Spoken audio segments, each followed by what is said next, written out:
मैं प्रियंका तिवारी आज फिर मैं वापस आई हूँ आपसे अपने विचार बांटने के लिए। इससे भी पहले मैंने कई ऑडियो बनाए हैं जिसमें सरकार की शिक्षा विरोधी नीतियों से मैंने अवगत कराया है आप लोगों को। आज मैं आपसे बात करने चाहूँगी कर्मचारी चयन मंडल के ऊपर। आपको पता ही होगा कि मध्य प्रदेश में प्रतियोगिता परीक्षाएं आयोजित करने का अधिकार ईएसबी के पास है।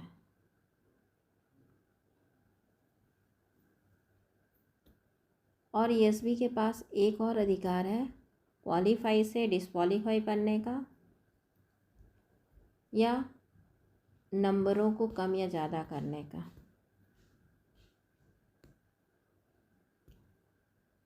मेरे ये विचार हर उस परीक्षार्थी के मन में आते होंगे जो कर्मचारी चयन मंडल आयोग की परीक्षा देने जाता है।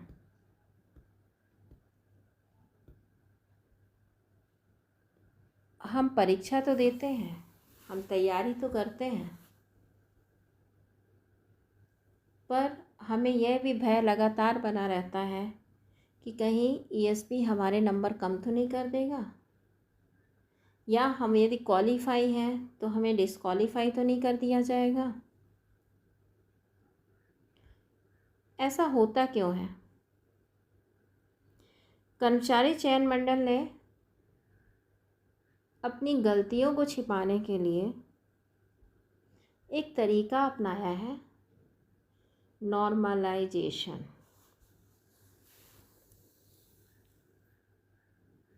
नॉर्मलाइजेशन सामान्यतः तब लागू होता है जब परीक्षाएं दो पाली में होती हैं। एक शिफ्ट का पेपर यदि कठिन आया है, दूसरी शिफ्ट का पेपर आसान बनाया है, तो दोनों के नंबर बराबर करने के लिए नॉर्मलाइजेशन अपनाया जाता है। यहाँ तक तो ठीक है, पर नॉर्मलाइजेशन एक स्थिति में और लागू होता है। कब? जब ईएसबी कर्मचारी चयन मंडल आयोग थोक में प्रश्नों को निरस्त करता है।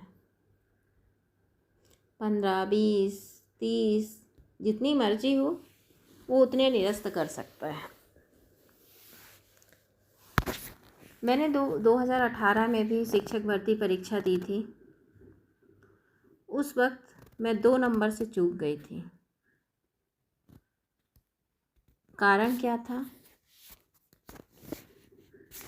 मेरे विषय में 15 प्रश्न निरस्त कर दिए गए थे।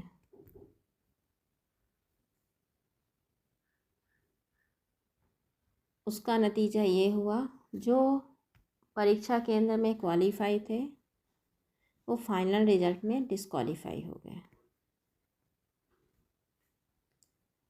कभी कभी एक फ़ायदा और मिलता है लोगों को, जो डिस्क्वालीफाई होते हैं परीक्षा केंद्र में वे क्वालिफाई भी हो जाते हैं अंतिम परिणाम आने पर। इसका साफ मतलब है कर्मचारी चयन मंडल में यदि आप सेलेक्ट हो रहे हैं तो कहीं ना कहीं आपको किस्मत का भी साथ चाहिए। आप पूरा मेहनत के भरोसे नहीं रह सकते हैं।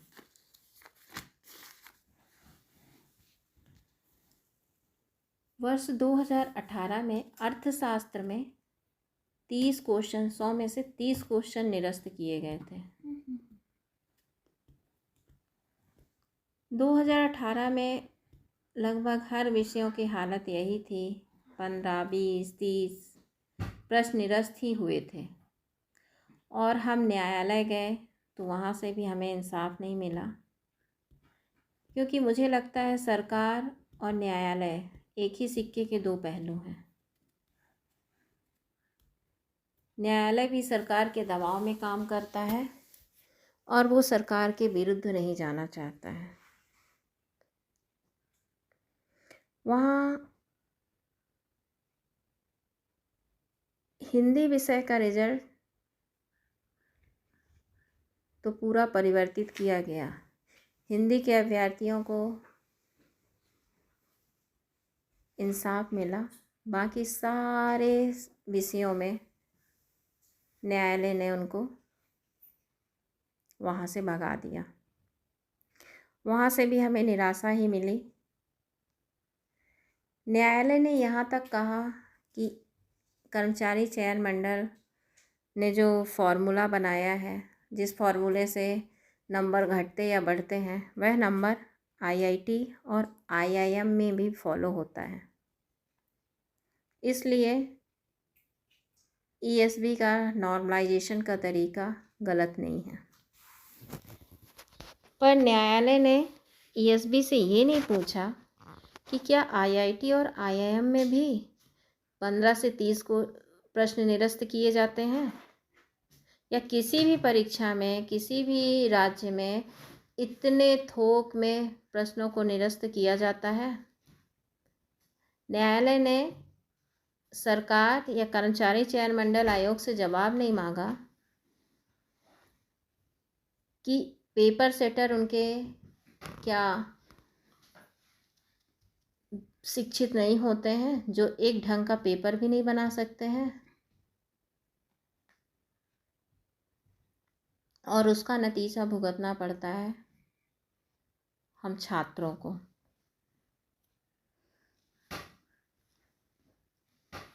हम परीक्षा में बैठते हैं और जब रिजल्ट का टाइम आता है यही सोचते हैं कि नॉर्मलाइजेशन में कहीं नंबर कम तो नहीं हो जाएंगे, या हम क्वालिफाई से डिस्क्वालीफाई तो नहीं हो जाएंगे।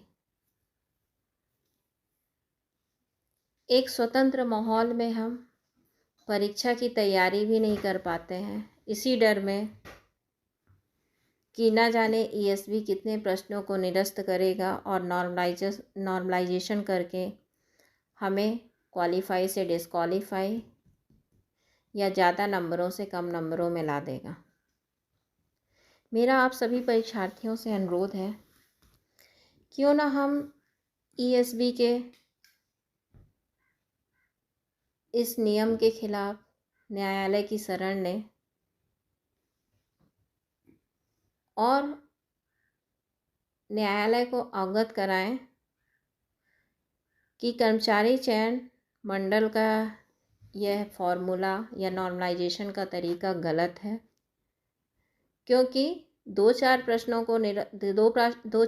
का निरस्त होना समझ में आता है, पर यदि इतनी ज़्यादा मात्रा में प्रश्न निरस्त होते हैं तो उसके बदले में हमें निरस्त प्रश्नों का नंबर दिए जाएं, ना कि फॉर्मूले से हमारा परीक्षा परिणाम बनाया जाए। धन्यवाद।